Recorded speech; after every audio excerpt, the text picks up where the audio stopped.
The 70s were drawing to a close and the 1980s were around the corner. The momentum of the game company known as Avalon Hill seemed unstoppable, and indeed it wouldn't be long before the company reached what many perceived to be the pinnacle of wargaming. We will chronicle the history here today on Legendary Tactics. In 1978, Avalon Hill was carrying forward some great momentum both on the design side and on the corporate side. The hobby was full of new companies and was literally bursting with releases. As a reflection of this, the Avalon Hill Research and Development Program was at its biggest staff levels ever. To make room, the design offices moved from an old warehouse to the intersection at 900 St. Paul Street and 20 East Red Street, and another full-time designer joined the company by the name of Frank Davis, who had previously designed games for SPI. Davis initially struggled, taking around 2 years to work on Larry Pinsky's The Rising Sun before eventually being reassigned to other work. The company was dead set against releasing another failure like Kriegspiel and refused to release The Rising Sun until it met an acceptable standard. Davis reported at the time, however, that playtesters felt nothing short of a miracle would be required to turn it into even a moderately enjoyable game. Unfortunately, this miracle would not happen, and the game was never published. Davis would go on to make a game with some acclaim, The Guns of August, and would contribute to other titles like War and Peace. Origins had grown to be a roaming convention, not limited to Baltimore anymore, and had been conducted in conjunction with friend and rival SPI, Jim Dunnigan's board game company. By 1978, Origins 4 had become its own thing run by the Game Manufacturers Association, with Avalon Hill being only a participant. In Ann Arbor that year, the price for attendance was $6 for the weekend if one pre-registered, with lodgings provided for $7 per night, assuming double occupancy of rooms. 1978 was a year with some varied releases, and we begin with a bit of an oddball, UFO, Game of Close Encounters. It was initially designed by Tom Dalgleish and published by Gamma 2 Limited in Canada. Avalon Hill bought it mainly because of the title, which happened to be the same as a popular TV show at the time, and it had nothing to do with the Steven Spielberg movie Close Encounters, which came out a year later. It's a game reminiscent of backgammon, where one player plays the aliens trying to land 5 flying saucers on Earth, and the other player takes the Earthlings, trying to destroy 4 of the flying saucers with rockets and space stations to prevent the aliens from completing their mission. It's too abstract to be considered any sort of a simulation, but apparently sold pretty well due to the wave of popularity that science fiction enjoyed after Star Wars was released.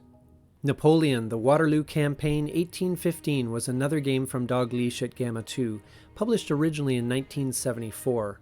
It is what is known as a block game, where armed forces are represented by pips on square blocks of wood, which are stood on edge to maintain an element of fog of war. It's a simple concept that works well both mechanically and aesthetically. In the game, the forces of Napoleon must either destroy the Prussian and Anglo-Dutch armies or capture their supply centers, using a mix of infantry, cavalry, and artillery. The Allied forces simply have to avoid destruction. Despite an interesting design, sales of this game were poor for Avalon Hill. Surprisingly though, this game has been long-lived and has changed a lot over the years. The second edition, which is the Avalon Hill version, had 48 blocks, and is the same as the original Gamma 2 design. Gamma 2 eventually took back the license and produced a third edition in 1994, adding leaders and growing the number of blocks to 84. Gamma 2 then evolved into Columbia Games, which is now known for its block games, and which produced a fourth edition of Napoleon in 2013. Vive l'Empereur! Battleline originally published Steve Peak's uninspiringly titled game Submarine. As you might expect, it is a tactical game of cat and mouse between one player as the submarine captain and the other players as convoy escort commanders.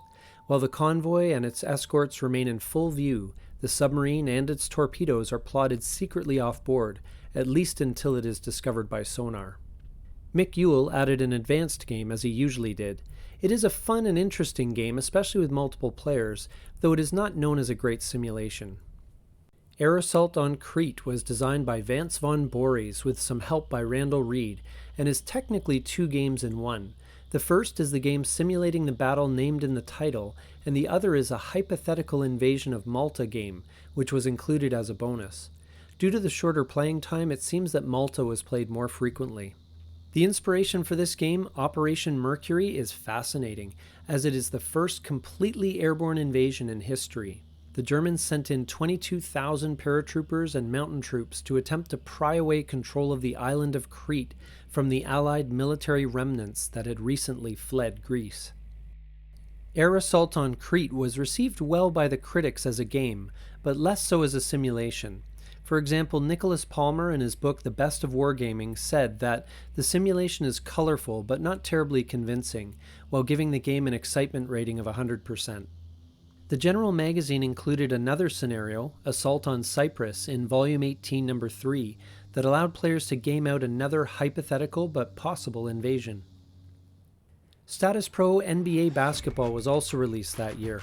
Status Pro is a line of sports games that base their gameplay on the statistics of real-life professional athletes.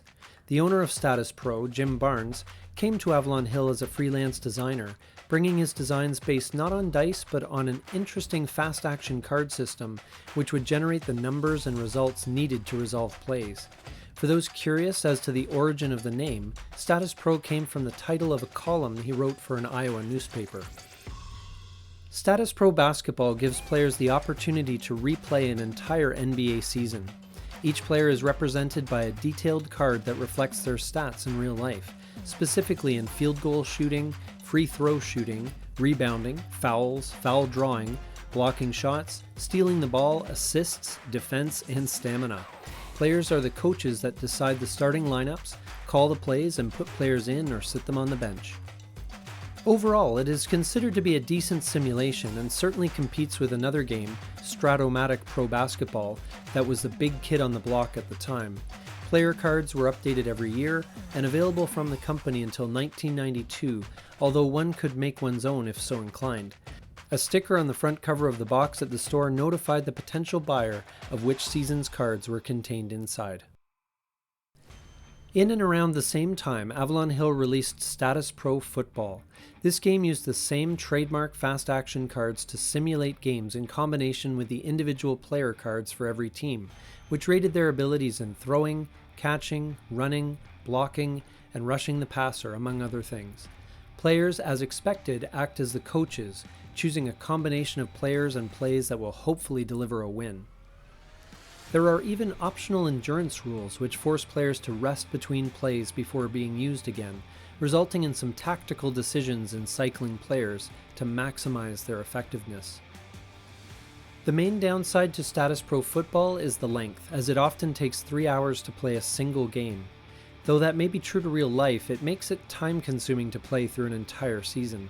Overall, the Status Pro series of games benefited immediately from the improved graphic design and marketing that Avalon Hill could provide, and Bruce Milligan's help. And staying with sports games for another moment, Bowlbound was also released that year. Bowlbound is another Sports Illustrated design from 1973 by Thomas Nicely and Bruce Milligan that was intended as a replacement for college football. Bowlbound got the updated game system from Paydirt, charts of 32 of the best NCAA IA teams from 1960 to 1970, including some Ivy League teams, as well as 20 all-time great team charts, which were updated every 5 years or so. It's a simple system. One of 9 offensive plays are put up against one of 6 defensive formations. A die is rolled and the play is resolved. It was, overall, quite well received. Smokers Wild is one of those games that seem like a joke or a prank when you first hear about them.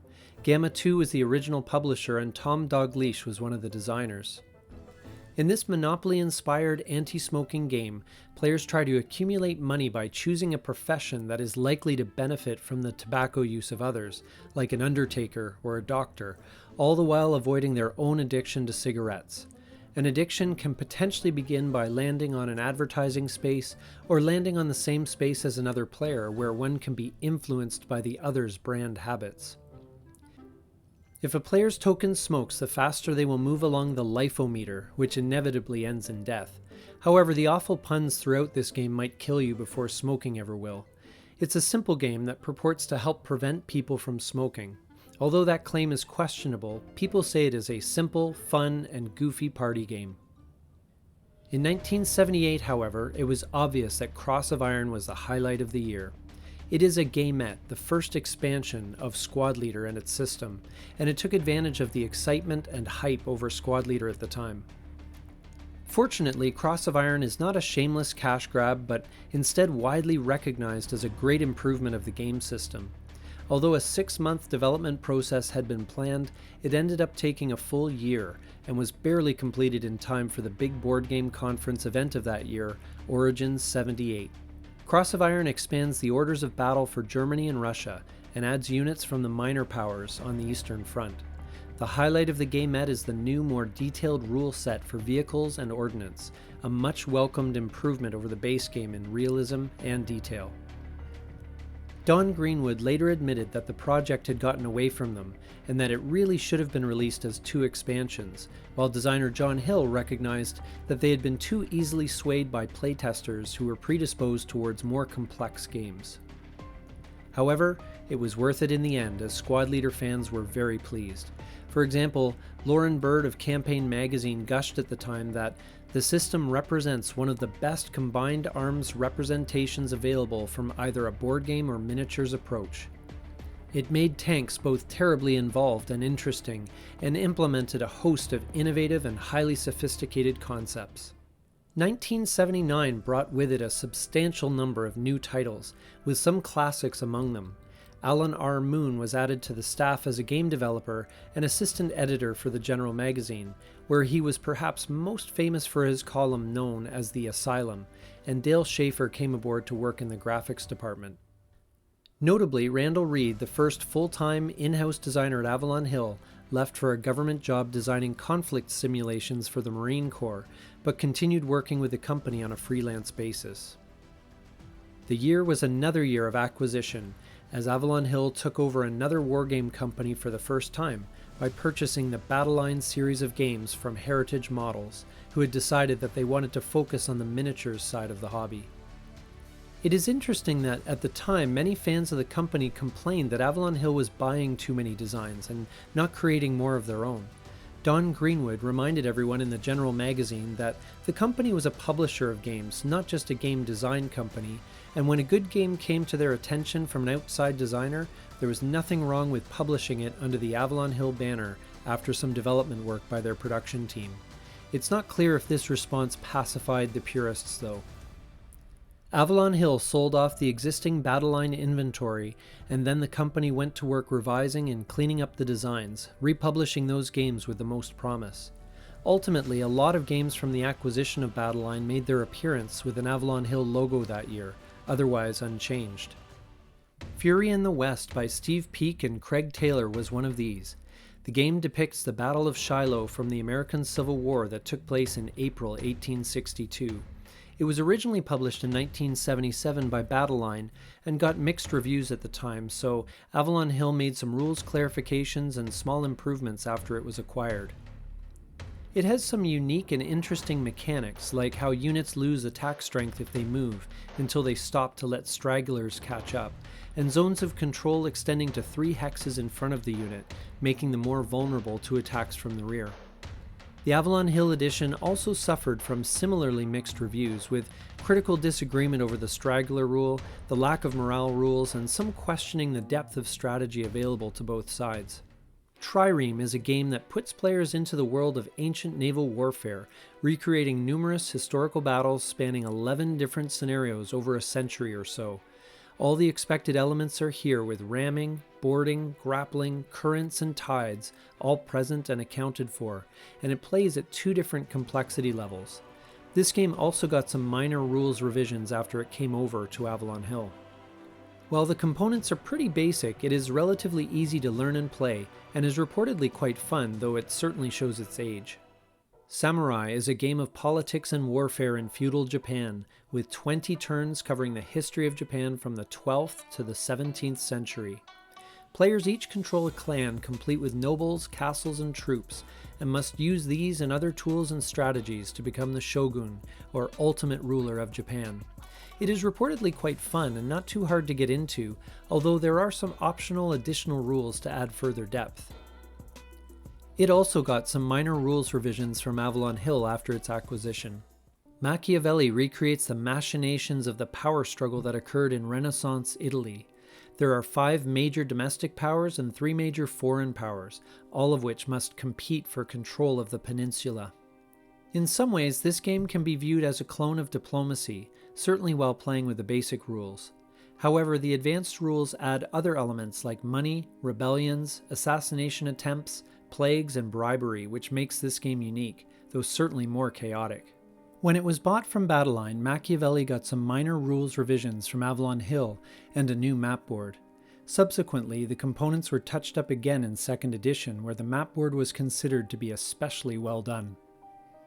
In 1993, Alea magazine number 22 provided 7 new scenarios for this game. Alpha Omega by Steve Peake and Sean Hayes only received some minor rule clarifications and box art from Avalon Hill after being acquired. In this science fiction game, 2 or 3 players take command of either the human, Rylish, or Drove space fleets, and go through a set of scenarios set chronologically in a fictional future, featuring civil wars, alien invasions, and eventual alliances. As expected, each side has different technology that affects how their fighters, scouts, destroyers, carriers, battle cruisers, and various other vessels move and fight, and this is further adjusted by the era in which the scenario is set. The game utilizes a system of written orders that are simultaneously revealed and then resolved, rolling dice if necessary to resolve any battles. Norman S. Howe reviewed Alpha Omega in The Space Gamer number 14, in which he said that Alpha Omega fills an important gap in SF wargaming, the multiple scenario tactical space battle. While it certainly has been surpassed by other similarly themed games over the years, it is still a good mid-level complexity experience. Viva España is the game originally published by Battleline that spent the years of 1979 and 80 in the Avalon Hill lineup. This game looked to recreate the civil war in Spain that took place between 1936 and 1939, which was a big deal until World War II came along, though now it is more or less forgotten. It is a tough historical situation to replicate in cardboard, although it is apparently well implemented here with a good rulebook and decent, if unspectacular, components. The key to this game is control of the cities, which make reinforcing and resupplying your side much easier. It does, however, take a fairly simplistic view of the war, even skipping over the early days of it, and so it loses some of the interesting history and character that could have made it more compelling. Armor Supremacy by Bob Connor is a card game similar to Rummy that blends strategy, skill, and luck, and is based, broadly speaking, on tank design and production in the Second World War. Each player is trying to build a better tank than their opponent, upgrading it from a Mark I to a Mark II and finally to a Mark III. There are different types of armor, guns, hulls, and turrets, and other variations that allow things like mounting 2 guns on a tank hull. Its apparent companion, Naval Supremacy, was also designed by Battleline, but no one seems to know who designed it or even much about it. One can safely assume it would have been similar to Armor Supremacy, but players build warships instead of tanks. Insurgency is a Battleline game by Blake Smith, who took 10 years to get it to print, and apparently it was his only design effort. He based it on a real struggle over a sector of the Mekong Delta that he observed during the Vietnam War. Smith changed that setting into a more generic and fictitious, underdeveloped province, where up to 10 players attempt to control said province using either conventional or guerrilla warfare. Players can use conventional troops, bases, and programs that promote economic improvement, as well as cadres and guerrillas to infiltrate, battle, ambush, and control key areas. Even personality conflicts and political motivations are included. Smith hoped Insurgency would be a teaching tool and a critique of the tactics that both the US and the Vietnamese forces were using in Vietnam to win over the hearts and minds of the population. He said that, if those who play Insurgency learn nothing else, the author hopes that they will come to understand how far from easy it is, in those booby-trapped rice fields and haunted mountains, to accomplish or to extinguish a revolution. Rob Land in Fire and Movement number 19 opined that whether or not it is an accurate representation of principles of modern guerrilla warfare, it is an excellent game regardless. This history lesson in a box cost $12.95 at the time, which is worth about $50 in today's currency. Book of Lists by Robert Engel was another promotional tie-in with a book, a sales tactic that had been previously tried with beat inflation strategy. Fortunately, this trivia game was a lot more successful. Based on the 1970s bestseller The Book of Lists, the game starts with one player taking a card with some partial lists on it, such as which states had the highest income per capita in 1976, or the largest labor unions, and the like. Dice are rolled to decide which item to read, and players bet chips based on where they think the item appears on the complete list. The player who guesses correctly places those chips on a track, and the first player to complete the whole track first wins. Flat Top is a highly respected design by Craig Taylor, originally published by Battleline in 1977. Avalon Hill provided new scenarios, reworked the rules, and provided new box art. This is a game of high complexity and level of historical detail that recreates the carrier battles of the Solomon Seas in 1942 that characterized the Pacific Theater in World War II. It includes aspects of weather, supply, submarines, surface combat, and, of course, the cat and mouse searches between carrier groups, where victory went not necessarily to the strongest force, but to the force that could find their enemy first. Movement is hidden, and the 4-panel map is large, so this is not an easy task. When the battle is joined, players have over 2,000 counters to represent their forces in battle. With around a 6-hour playtime, the longest scenario being 109 turns long, this is not for the faint of heart, but is one of the best representations of carrier warfare of that era, especially if a third person could be coerced into being an all-seeing game master to accurately create fog of war. Status Pro Major League Baseball is another game that came with Barnes and his Status Pro line. Bruce Milligan contributed to improving it, as did Tom Shaw, who is famously a baseball fan. This baseball simulation used the Status Pro fast action card system instead of dice, in combination with individual player cards for each team each year. Once the lineup is selected, cards are flipped over one at a time to find out what happens each at-bat. Entire seasons could be reproduced if one had the time and inclination, and the game works well either solitaire or head-to-head. The sales were very strong for this game. Apparently, at one point in late 1979, the sales of Status Pro Baseball led the entire lineup of games, including all war games. Updated player cards could be purchased annually from Avalon Hill up until 1992, when a licensing issue with Major League Baseball put an end to it, though fans of the game continue to create and provide homemade card sets to this day. USAC Auto Racing, also by Barnes, had been around for a while at this point. Barnes sold it throughout the 70s at a booth set up at the Indy and other racetrack promenades. It's a game combining statistics and the Indy 500. Avalon Hill involved Tom Shaw and Bruce Milligan in some adjustments, among which they added some quality photographs of the actual drivers portrayed, although the components are seen as being otherwise quite drab. The game was one of the games that was part of Avalon Hill's Sports Illustrated line and was billed as the official game of the United States Auto Club. On an oval track, players run up to 33 cars, each with a driver card that represents individual performance based on real-life statistics. Players choose their driving style turn by turn, determining when to charge and when to back off a bit, and roll dice to determine how far a car can move and whether the car experiences any trouble. Pit stops are also a necessity from time to time, although the time one can be stuck there varies. There are an absurd amount of die rolls in this game. Reportedly, if all 33 cars made it through to the finish, the dice would have to be rolled over 4,000 times. Eventually, driver card sets for each even-year Indy race from 1978 through to 1986 were included with the game, or available for order through the company. The game reportedly even plays well as a solitaire experience. Foreign Exchange was a private label game by Allen Tech. It was originally sold just as a takeover of existing inventory, but was later repackaged and added to Avalon Hill's lineup. The back of the box makes some bold statements. At last, a money game for adults.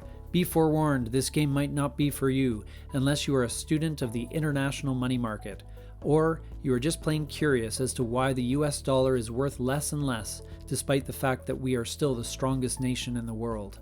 While this may sound uninteresting to most, in practice it is also apparently quite uninteresting. It plays like Monopoly, except the values of assets and income are subject to essentially random chance, as the values of the currencies fluctuate in different nations. The advanced game did add some nuance that was appreciated, but it was still not a great experience. There isn't even any play money, everything is tracked with pad and pencil. Regatta is a game that was brought back from the original 3M publication from 1968. As in a real regatta, the goal is simple: cross the finish line first in your yacht. The facets of sailing are all utilized, as players decide when to tack, when to take advantage of the wind, and when to put up their spinnaker.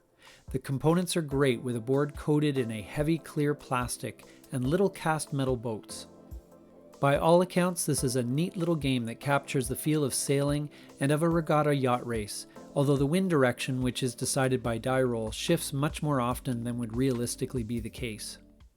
1979 was also notable in that the company began to focus on games based in the fantasy genre, arguably at the expense of their core wargame business. This was undoubtedly to capitalize on the popularity of the game they had reportedly turned down a few years previously, Dungeons & Dragons.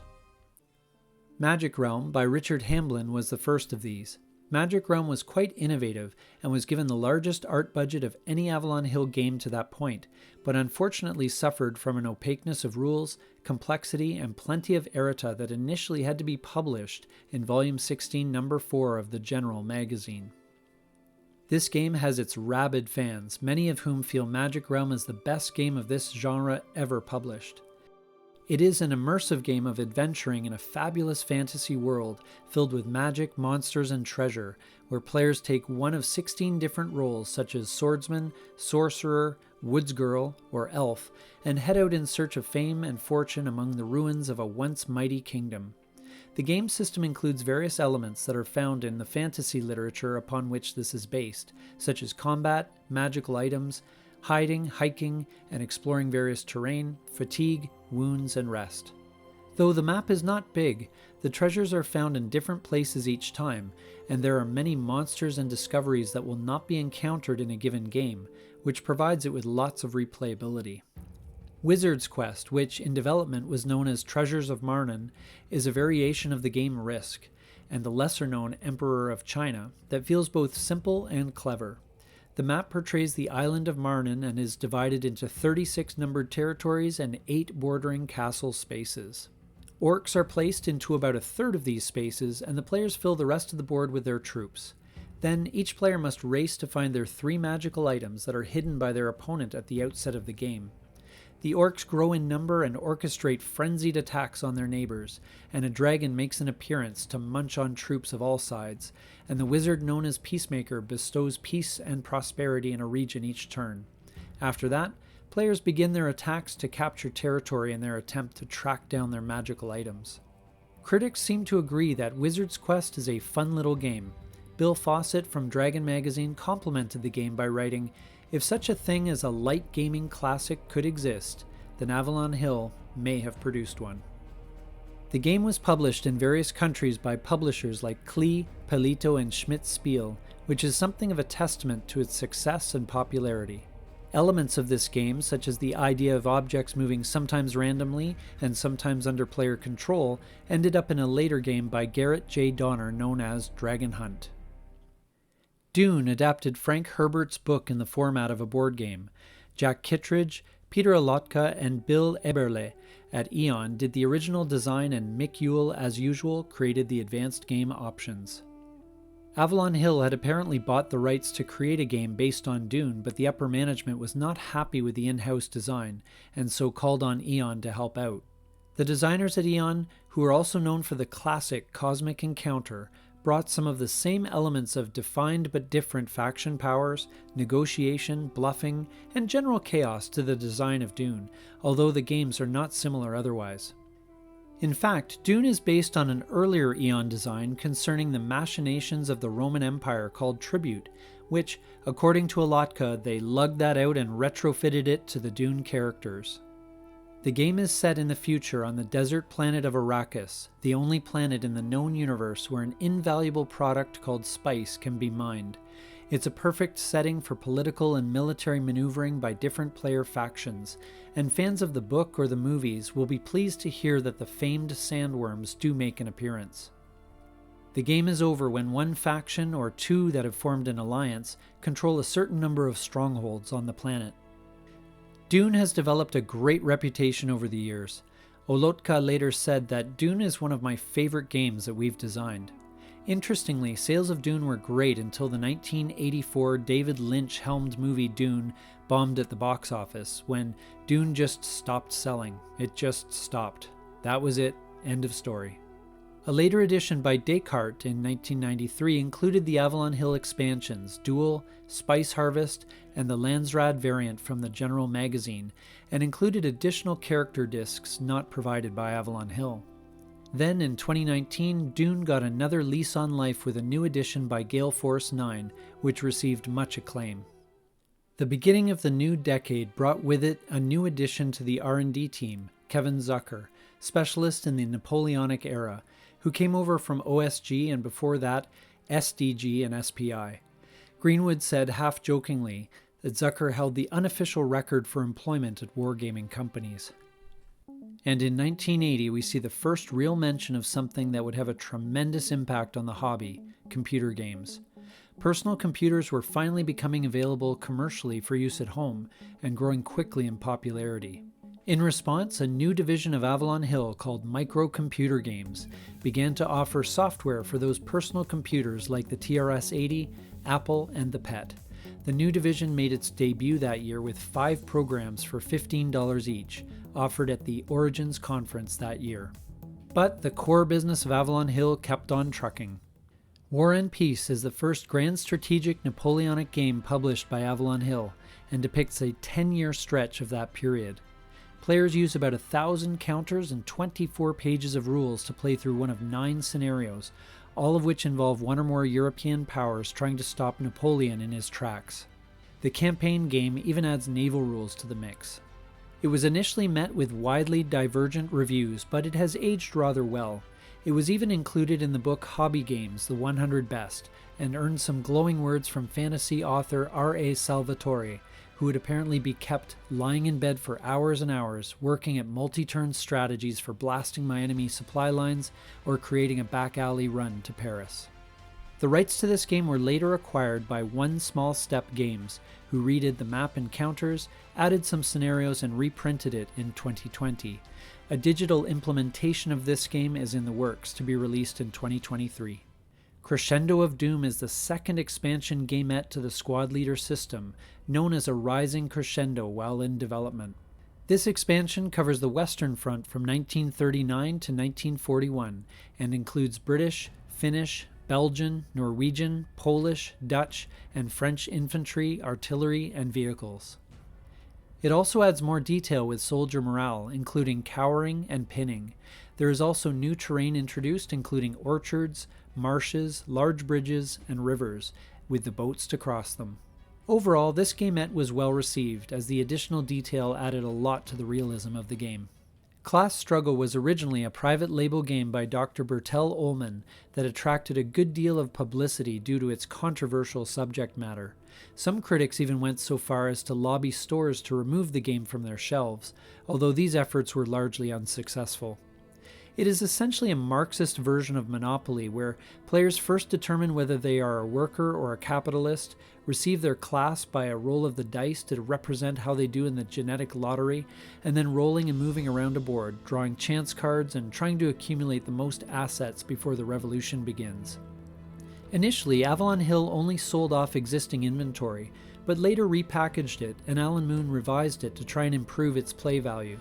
It eventually went on to sell about 230,000 copies, though the game apparently disappeared around 1994. Title Bout is a boxing game that focuses on statistics, rating real-life boxers of the past and of that time. Who would win between Joe Louis and Muhammad Ali? George Foreman versus Jack Johnson?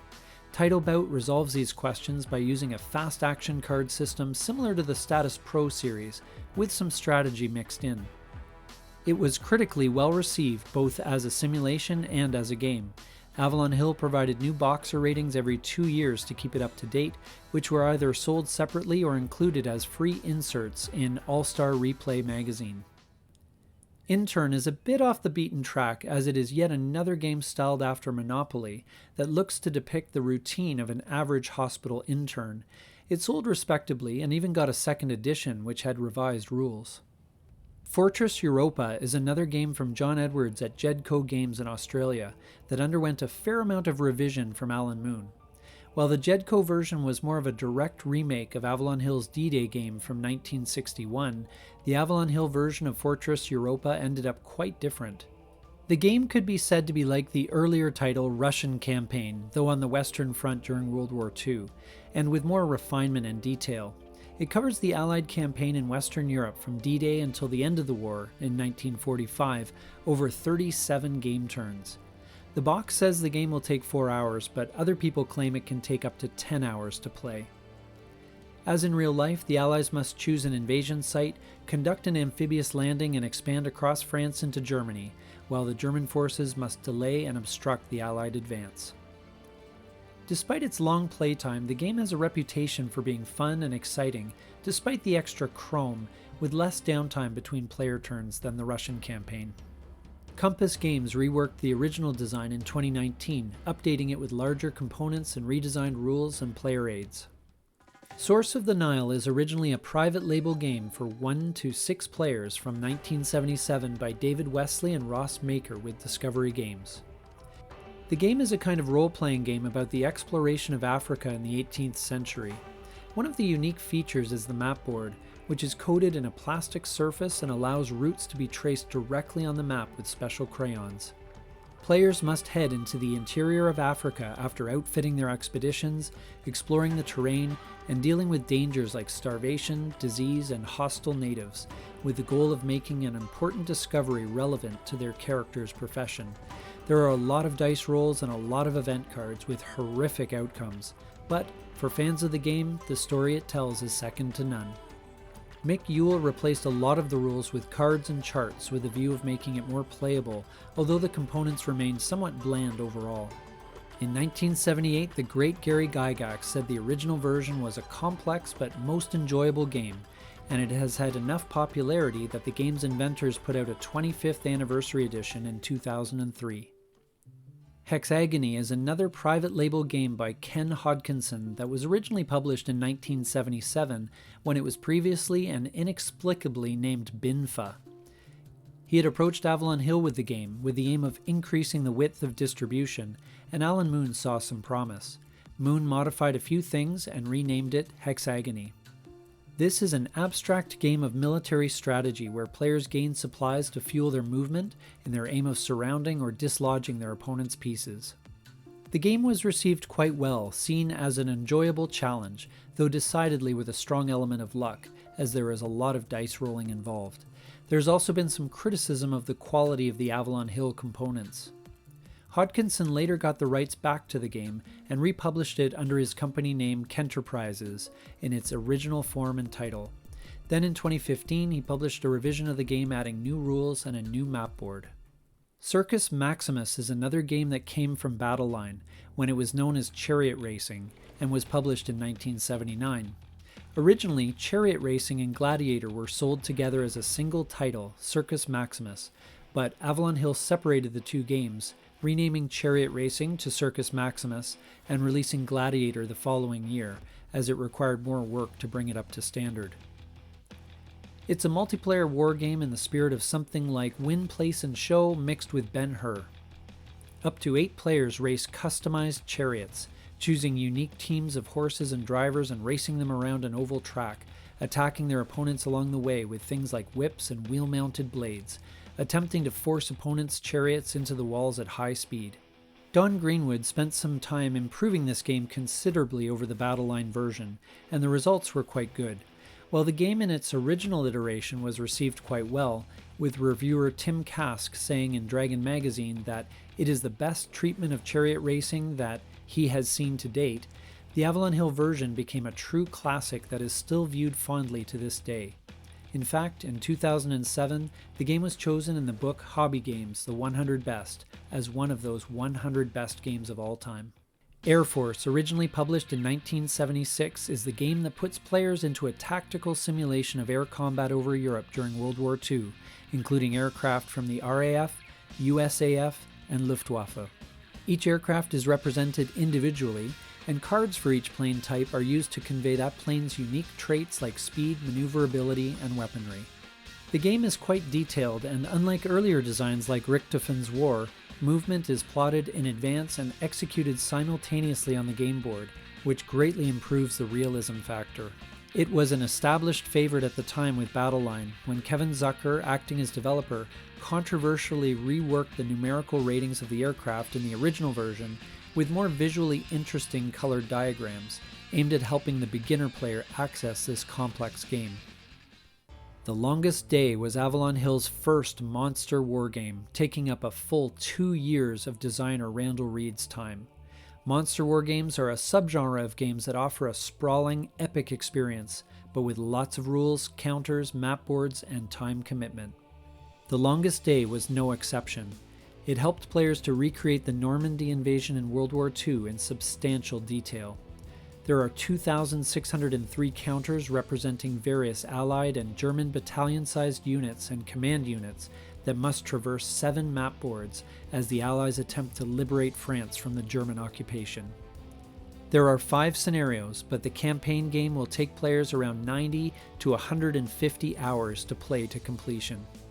It sold for $65 at the time, a massively expensive price tag, especially in contrast to games like Circus Maximus that sold then for $8.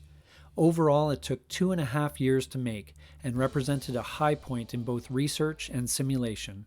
It was quite an accomplishment. But it would be foolish to minimize the beginnings of a storm of change, which was mentioned earlier: computer games. On page 20 of volume 17, number 2 of The General, there is an interesting article by Richard Christie entitled Softening Up. Innocuous as it is, being halfway through and in pure black and white, it is an introduction to Avalon Hill's new microcomputer games in a question and answer format. It is interesting to read given the importance it would have in the company's history and ultimate fate.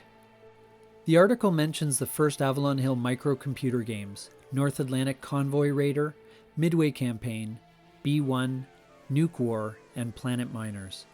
These were released as a bit of a surprise at Origins 80 for the TRS-80, the PET, and the Apple II Plus, and provided players with built-in rules enforcement and digital AI opponents.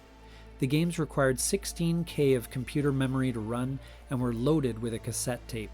Sadly, the games were not supported on the Sorcerer, Ohio Scientific, North Star Systems, or the Atari, of which the latter would be the only one familiar to anyone these days.